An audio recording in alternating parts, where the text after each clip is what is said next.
ഞാൻ പുറത്തേക്കിറങ്ങുമ്പോ നിന്നിവിടെ കാണാൻ പാടില്ല. പിന്നെ നീ ഇവിടെ തന്നെ ഇരിക്കുകയാണെങ്കിൽ നിന്നെ കൊല്ലാനും ഞാൻ മടിക്കില്ല, നോക്കിക്കോ. അത്രയും പറഞ്ഞുകൊണ്ട് അവൾ ബാത്റൂമിലേക്ക് കയറാൻ തുടങ്ങി. അഭിനവ് ഒരു ദീർഘനിശ്വാസമെടുത്ത് തന്റെ ദേഷ്യത്തെ നിയന്ത്രിച്ചൊന്ന് ശാന്തനായി. നിനക്ക് SR എന്റർപ്രൈസസിൽ നിന്ന് കോൺട്രാക്ട് അപ്രൂവൽ കിട്ടിയോ? അവൻ ചോദിച്ചു. ഇത് കേട്ട ഉടനെ ബാത്റൂമിന്റെ വാതുക്കലെത്തിയ അനന്യ പെട്ടെന്ന് നിന്നു. അഭിനവന്റെ നാവിൽ നിന്ന് വന്ന വാക്ക് കേട്ട് അവൾ ഷോക്കായി. അവൾ തിരിഞ്ഞ് അഭിനവനെ നോക്കാൻ തുടങ്ങി. അനന്യയുടെ കണ്ണുകളിലെ അത്ഭുതം അഭിനവിന് വ്യക്തമായി കാണാമായിരുന്നു. അവൻ പുഞ്ചിരിച്ചുകൊണ്ട് അവളെ നോക്കി. ഞാൻ അന്നേ പറഞ്ഞില്ലേ, ഐ ക്യാൻ ഹെൽപ്പ്. അഭിനവ് പറഞ്ഞു തീർക്കുന്നതിന് മുൻപ് അനന്യ അവനെ തടഞ്ഞു. മതി തള്ളി മറിച്ചത്. നിന്നെക്കൊണ്ട് ഒന്നിനും പറ്റില്ലെന്ന് എനിക്കറിയാം. ചുമ്മാ ഇനി അതിന്റെ ക്രെഡിറ്റ് കൂടി എടുക്കാൻ വേണ്ടി വന്നേക്കുവാ, അനന്യ പറഞ്ഞു. ഇതെല്ലാം കേട്ടപ്പോൾ അഭിയുടെ കണ്ണുകൾ മിഴിഞ്ഞു. എനിക്ക് നന്നായി അറിയാം മോനെ, നീ എന്നെ സഹായിക്കാൻ ഒരു കുന്തവും ചെയ്തിട്ടില്ലെന്ന്. ആ കോൺട്രാക്ട് കിട്ടിയാൻ എന്റെ അച്ഛൻ്റെ ഒരു ഫ്രണ്ടാണ് എന്നെ സഹായിച്ചത്, മനസ്സിലായോ? കള്ളം പറയുന്നു എന്നൊക്കെ പറഞ്ഞുകൊണ്ട് ശ്രീരാഗിന്റെ നെഞ്ചത്ത് കയറുന്നുണ്ടായിരുന്നല്ലോ. എന്തായാലും ഇത്രയും വലിയ കള്ളമൊന്നും അവൻ പറഞ്ഞിട്ടില്ല. ഇല്ല അനന്യ, നീ വിചാരിക്കുന്ന പോലെ അല്ല കാര്യങ്ങള്. അഭിനവ് അവളെ യഥാർത്ഥത്തിലുണ്ടായ കാര്യം പറഞ്ഞ് മനസ്സിലാക്കാൻ ശ്രമിച്ചു. എന്നാൽ അപ്പോഴേക്കും അനന്യ അഭിനവന്റെ വാക്കുകൾ കേൾക്കാതെ ബാത്റൂമിന്റെ വാതിൽ ശക്തമായി അടച്ചകത്തേക്ക് പോയി. അനന്യ തന്നെ അവിശ്വസിച്ചതോർത്ത് അഭിനവിന് വലിയ നിരാശ തോന്നി. പിന്നെ ആ മുറിയിൽ നിൽക്കാൻ അവന്റെ മനസ്സനുവദിച്ചില്ല. അഭി വേഗം പുറത്തേക്ക് കടന്നു. അവൻ എപ്പോഴും ഉറങ്ങാറുള്ള ജോലിക്കാർ ഉപയോഗിക്കുന്ന വലിയ മുറിയിലേക്കാണ് അവൻ പോയത്. അവിടെ ഒഴിഞ്ഞുകിടക്കുന്ന ഒരു കട്ടിലിൽ കയറി അവൻ കിടന്നു. എന്നാൽ ആ രാത്രി മുഴുവൻ അവന് ഉറങ്ങാൻ കഴിഞ്ഞില്ല. ഉണ്ടായ കാര്യങ്ങളെല്ലാം ഓർത്ത് അവന്റെ മനസ്സ് അസ്വസ്ഥമായിരുന്നു. പുലർച്ചയ്ക്ക് എപ്പോഴും ഒന്ന് കണ്ണടച്ചു. അപ്പോഴേക്കും അലാറം അടിച്ചു. അവൻ വേഗം എഴുന്നേറ്റ് ഒരുങ്ങി പുറത്തു വന്നപ്പോൾ ബ്രേക്ക്ഫാസ്റ്റ് മേശയിൽ വിളമ്പിയിരുന്നു. അവൻ നോക്കുമ്പോൾ അനന്യ ഇരുന്ന് പ്രാതൽ കഴിക്കുന്നുണ്ട്. കൂടെ ഹരിദേവൻ മേനോൻ തന്റെ കസേരയിൽ ഇരിക്കുന്നുണ്ടായിരുന്നു. വാ, വന്നു ബ്രേക്ക്ഫാസ്റ്റ് കഴിക്കേ. ഹരിദേവൻ അവനെ ക്ഷണിച്ചു. അതിനാൽ അഭിനവും അനന്യയുടെ അരികിലുള്ളൊരു കസേരയിൽ വന്നിരുന്നു. വിക്രം കോൺട്രാക്ട് ഒപ്പിട്ടെന്ന് ഞാൻ കേട്ടു, ഹരിദേവൻ അനന്യയോട് ചോദിച്ചു. ഉവ്വ് മുത്തച്ഛ, അനന്യ പറഞ്ഞു. ശരി, നല്ല കാര്യം. നീ ചെയ്തതെന്തായാലും നന്നായി. കൃത്യസമയത്ത് ഉചിതമായ തീരുമാനമെടുക്കാൻ നിന്നെക്കൊണ്ട് സാധിച്ചു, ഹരിദേവൻ പറഞ്ഞു.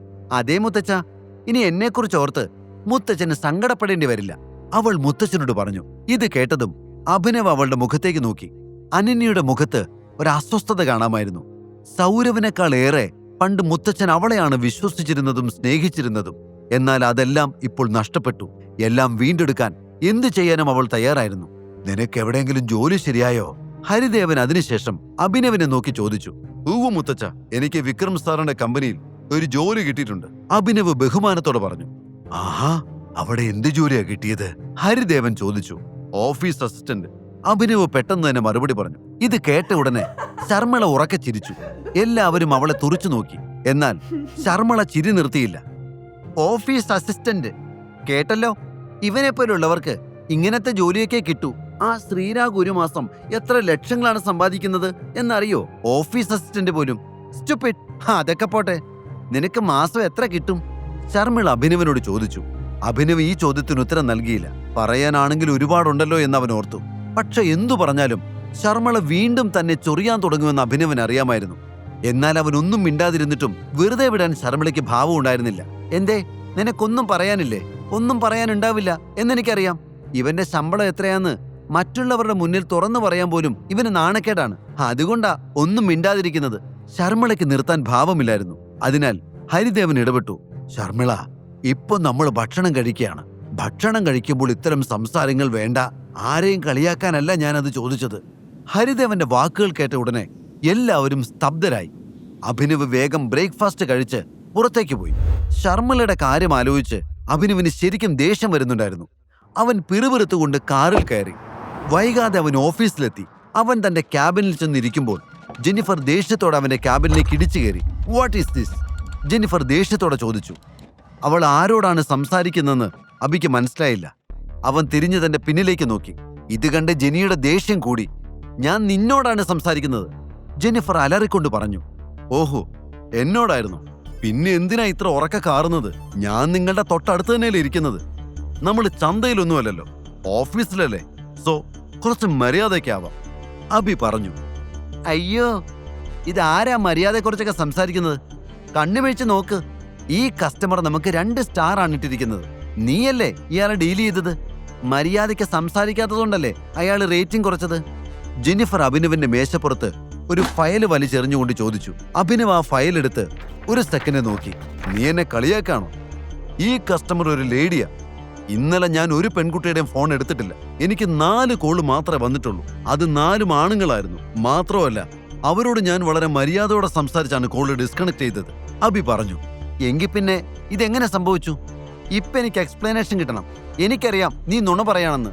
നീ ഇവിടെ നിനക്ക് തോന്നുന്ന പോലെയാ ജോലി ചെയ്യുന്നത്. സിഇഒ നിന്നെ മാനേജർ സ്ഥാനത്ത് നിന്ന് മാറ്റിയതിന്റെ ദേഷ്യമാണ് നീ തീർക്കുന്നത്. ജെന്നിഫർ വീണ്ടും ചോദിച്ചു. സൂക്ഷിച്ച് സംസാരിക്കണം. അഭിക്കും ദേഷ്യം വരാൻ തുടങ്ങിയിരുന്നു.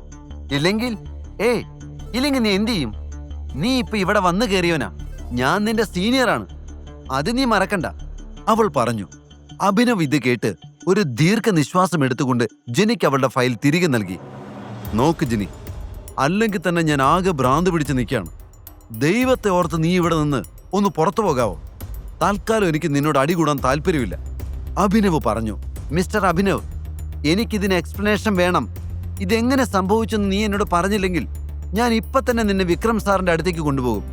സാറിനെ ശരിക്കും അറിയില്ല നിനക്ക്. നിന്നെ ഈ നിമിഷം തന്നെ ജോലിയിൽ നിന്ന് സാർ പുറത്താക്കും. ജെന്നിഫർ അഭിനവിനെ ഭീഷണിപ്പെടുത്തി. ഇത് കേട്ട ഉടനെ അഭിനവിന്റെ മുഖത്തൊരു പുഞ്ചിരി വിരിഞ്ഞു. ശരി, നീ ആരോടാന്ന് വെച്ചാ പോയി പറ, ബാക്കി അപ്പൊ നോക്കാം, അഭി പറഞ്ഞു. എന്തു നോക്കാന്നാ? നീ എന്തു ചെയ്യും? ജെന്നിഫർ വീണ്ടും ചോദിച്ചു. ചേടാ, ഇതൊരു വല്ലാത്ത തലവേദനയായല്ലോ. ഞാൻ നിനക്ക് എക്സ്പ്ലനേഷൻ തന്നില്ലെന്ന് ആദ്യം നീ വിക്രം സാറിനെ അറിയിക്കേ, ബാക്കി അപ്പ പറയാൻ ഞാൻ. അഭി പറഞ്ഞത് കേട്ട ഉടനെ ജെനിക്ക് ദേഷ്യം വന്നു. അവൾ കൂർത്ത കണ്ണുകളോടെ അഭിനവിനെ നോക്കിക്കൊണ്ട് അവന്റെ ക്യാബിനിൽ നിന്നും പുറത്തേക്ക് പോയി. അഭിനവ് വരുന്ന ഫോൺ കോളുകൾ അറ്റൻഡ് ചെയ്യാൻ തുടങ്ങി. അന്നത്തെ ദിവസം മുഴുവൻ അവന് ഫോൺ കോളുകൾ വന്നുകൊണ്ടേയിരുന്നു. വിളിക്കുന്ന എല്ലാവരും അവരുടെ കംപ്ലയിൻസ് പറഞ്ഞു. അവൻ അതിന് പരിഹാരം കണ്ടെത്തി കൊടുത്തു.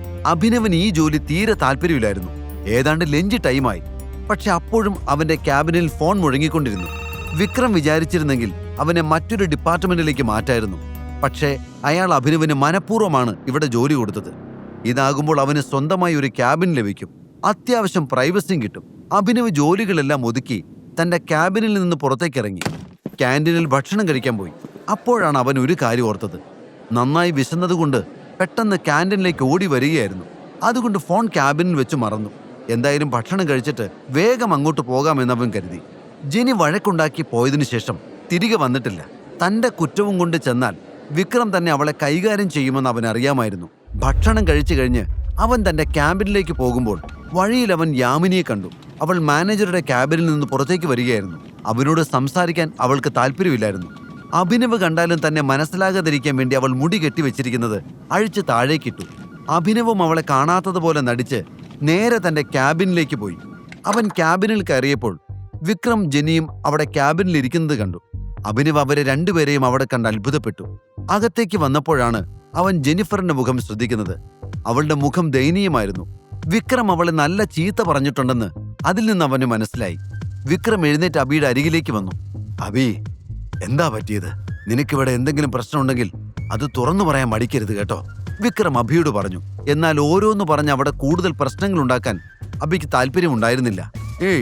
ഇവിടെ യാതൊരു പ്രശ്നവുമില്ല എന്ന് പറഞ്ഞ് അവൻ തന്റെ ചെയറിൽ വന്നിരുന്നു. എന്താ അബി, നീയും ജെന്നിഫറും കൂടി എന്തൊക്കെയോ പ്രശ്നം ഉണ്ടാക്കിയെന്ന് അവൾ പറഞ്ഞല്ലോ. എന്താണ് കാര്യം? നിനക്ക് ബുദ്ധിമുട്ടുണ്ടാക്കുന്ന ആരെയും ഞാനിവിടെ കണ്ടിന്യൂ ചെയ്യാൻ സമ്മതിക്കില്ല. അവരെല്ലാം ഇവിടുന്ന് കെട്ടുകെട്ടിക്കും. ഇത് കേട്ടതും ജെനിക്ക് ഭയം തോന്നാൻ തുടങ്ങി. സോറി സാർ, എനിക്കൊരു അബദ്ധം പറ്റിയതാണ്. ഇനി ഒരിക്കലും ഞാനത് റിപ്പീറ്റ് ചെയ്യില്ല, ജെന്നിഫർ താഴ്മയോടെ പറഞ്ഞു. അഭിനവിനെ ജോലിയിൽ നിന്ന് പുറത്താക്കൂന്നൊക്കെ പറഞ്ഞില്ലേ, അതൊക്കെ അത്ര ശരിയാണെന്ന് തോന്നുന്നുണ്ടോ ജെന്നിഫറിന്? ഈ കഥയുടെ ബാക്കി അറിയാൻ download pocket FM app. Link in description.